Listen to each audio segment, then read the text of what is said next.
I found out my fiancée was cheating on me with my best man on the day of our surprise engagement party. I didn't cancel the party. I just spent the next 2 hours in my office with our home security footage.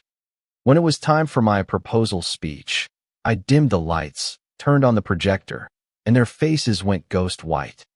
My name is Alex, and I'm 34 years old.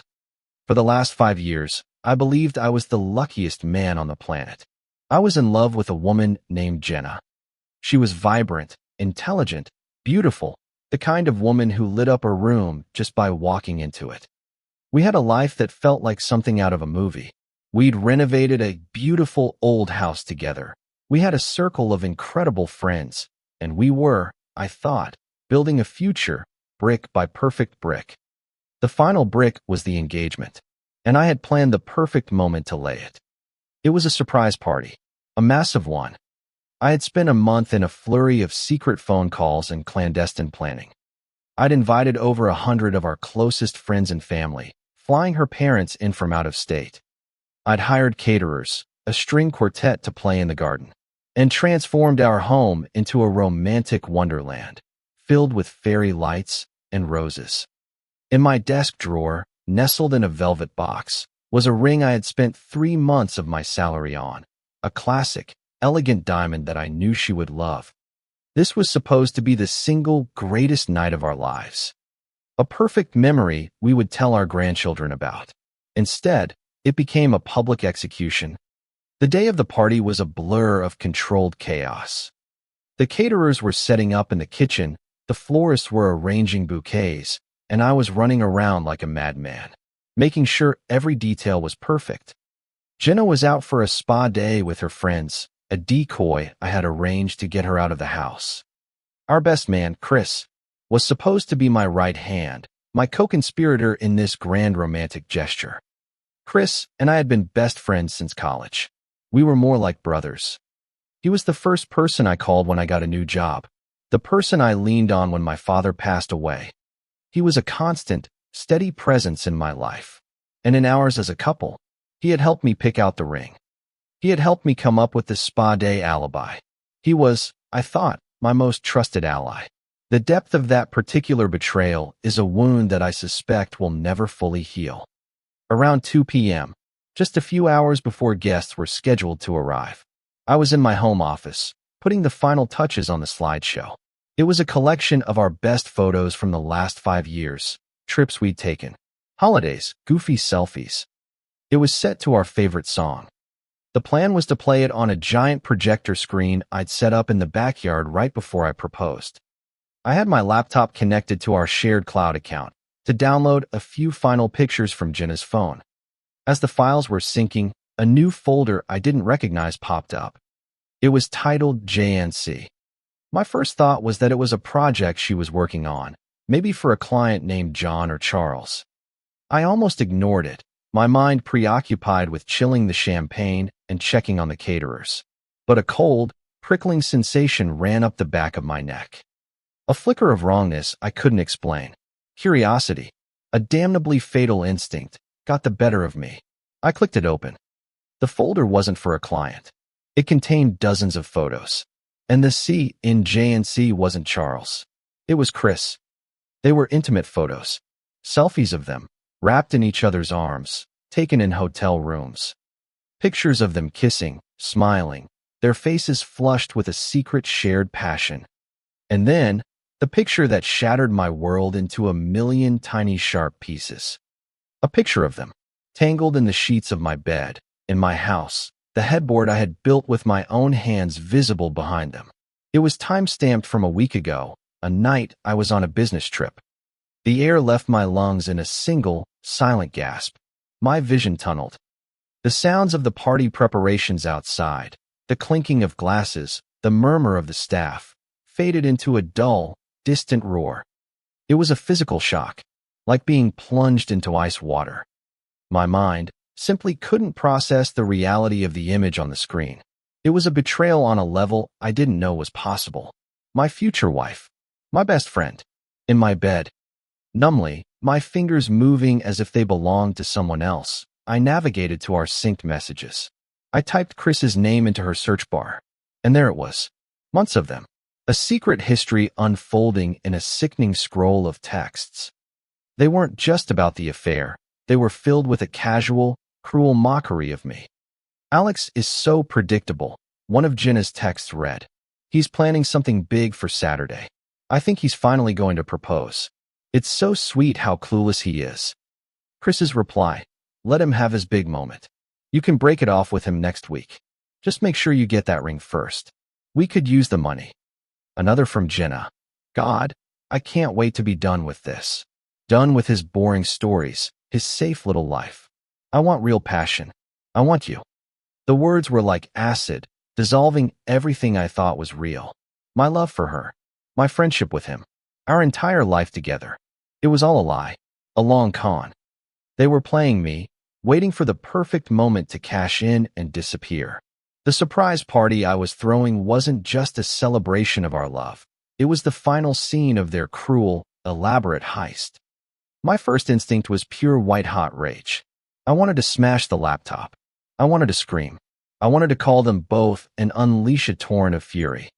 My second instinct was a wave of crushing, debilitating grief. I wanted to cancel everything, tell the guests to go home, crawl into bed, and never come out. I sat there, frozen in my office chair, for what felt like an eternity. The happy, upbeat music from the string quartet practicing in the garden, a mocking soundtrack to the complete and utter demolition of my world. And then, a third feeling began to emerge, rising from the ashes of my shock and grief. It was a cold, hard, and terrifyingly clear sense of purpose.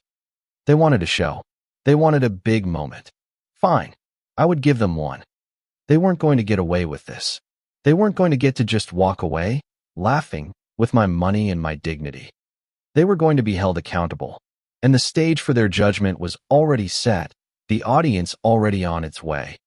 I looked at the engagement ring, sitting on my desk like a cursed object. I looked at the slideshow of our happy memories, now a monument to a lie, and I made a decision. I deleted the romantic slideshow. I opened a new video editing project. I looked at the clock. I had 2 hours before the first guests were scheduled to arrive. 2 hours to turn a celebration of love into an unforgettable spectacle of absolute revenge. I started with the photos from the JNC folder, arranging them in chronological order. Then I took screenshots of their most damning text messages, blowing them up, so they would be impossible to miss on the big screen. And then, I opened my home security app. I had cameras covering the front door and the living room. I scrolled back to the night I was on my business trip, and there it was. Crystal clear, high-definition footage of Chris arriving at 9 p.m. Footage of Jenna greeting him at the door, pulling him into a passionate kiss. Footage of them, laughing, as they walked towards our bedroom. I dragged the clips into the timeline. I didn't add any music. I didn't need to.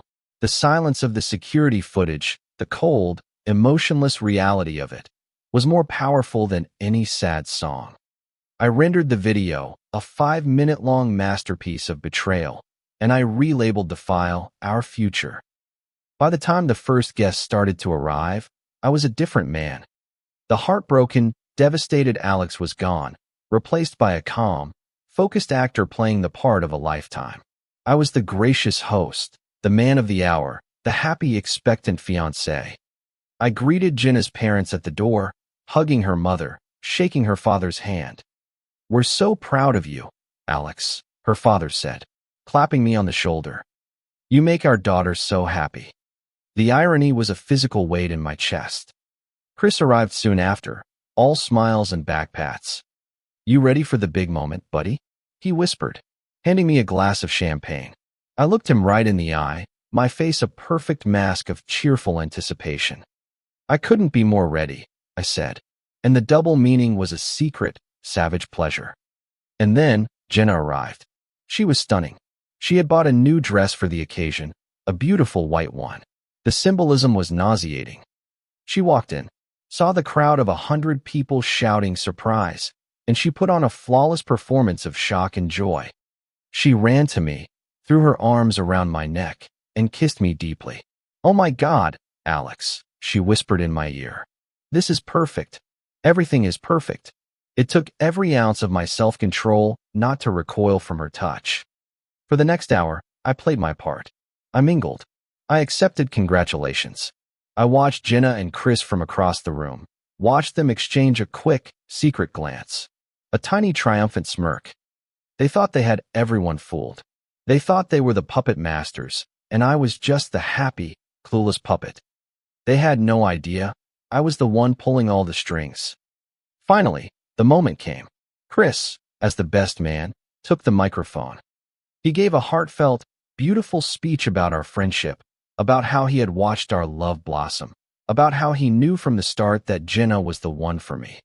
It was a stunning performance of deceit, and the crowd loved it. He finished by raising his glass. And now, I think our man of the hour has something he'd like to say. He handed me the microphone. The garden went quiet. The string quartet stopped playing. 100 pairs of expectant eyes were on me. Jenna was standing in front of me, her face a perfect portrait of love and anticipation, her eyes shining with what looked like happy tears. Her parents were in the front row, beaming. Chris was standing just behind her, a proud, supportive smile on his face. This was their big moment. I took a deep breath. Thank you all for coming. I began, my voice steady. It means the world to us to have all the people we love here tonight. Jenna, when I met you 5 years ago, I knew my life was about to change in a profound way. And it has. You've taught me so much about love, about trust, and about what it means to build a life with someone. And in honor of that, I've put together a little something to show you just how much you mean to me. I nodded to the technician I'd hired. Dim the lights, I said into the microphone, and play the file named Our Future. Jenna squeezed my hand, a tear rolling down her cheek. She thought she knew what was coming. The projector flickered to life, illuminating the giant screen behind us. The slideshow began, just as I'd originally planned it. Photos of our first trip together. Pictures of us renovating the house. A goofy selfie from a Christmas party. Our favorite song started to play softly through the speakers. Jenna was openly crying now, happy tears. "Oh, Alex," she whispered. "It's beautiful." The song reached its crescendo. A final, perfect photo of us, smiling on a beach at sunset, filled the screen. And then, the music cut out abruptly. The screen went black. A confused murmur went through the crowd. Jenna looked at me, her expression puzzled. And then it started. The first image to appear on the screen was a screenshot of her text message, blown up in huge, stark, white letters against the black background. "Alex is so predictable. I think he's finally going to propose. It's so sweet how clueless he is." A collective gasp went through the audience. Jenna's face went from confused, to shocked, to a ghastly, pale white. Her hand, which was holding mine, went limp. Before she could even process it, the next slide appeared, Chris's reply. "Let him have his big moment. Just make sure you get that ring first. We could use the money." Chris, who had been standing there smiling, looked as if he had been struck by lightning. His face was a mask of pure, unadulterated horror. Jenna's parents were staring at the screen, then at their daughter, their faces a mixture of disbelief and dawning shame. The slideshow continued. A picture of them kissing in a hotel room. Another screenshot. "I can't wait to be done with this. Done with his boring stories, his safe little life." And then, the grand finale. The crystal clear, silent security camera footage of Chris arriving at our front door while I was away. The footage of Jenna pulling him inside, her hands wrapped around his neck. The footage of them walking towards our bedroom. The silence in the garden was absolute, deafening. No one knew what to do, what to say. The only sound was the quiet, damning evidence of the video playing on a silent loop. Jenna was hyperventilating, her body shaking. Chris looked like he was about to be physically ill. I raised the microphone back to my lips, my voice now as cold and hard as steel. "I had a whole speech planned," I said, my voice echoing through the silent yard. "But I think this says it all. There will be no engagement tonight. There will be no wedding. Jenna, your things will be packed and left on the curb tomorrow morning. You have 5 minutes to get out of my house." I then turned my gaze to Chris. "And you?" I said, my voice filled with a disgust I didn't have to fake. You were my brother. I hope whatever you thought you were getting was worth it. Get out." The chaos that erupted was immediate. Jenna's father was on his feet, his face purple with rage, screaming at her. Her mother was sobbing uncontrollably. Chris's own girlfriend, who was in the audience, was staring at him with a look of pure murderous hatred before she threw her glass of champagne in his face and stormed out. Jenna and Chris didn't even look at each other. They just scrambled, stumbling over guests who were now staring at them with open contempt, and fled into the night. I stood there on the stage, the microphone still in my hand, as my life, the one I thought I had, ended in a spectacular explosion of truth. There was no joy in it, only a profound, grim sense of justice. They wanted a show. They wanted a big moment. And in the end, I gave them exactly what they deserved. The party was over.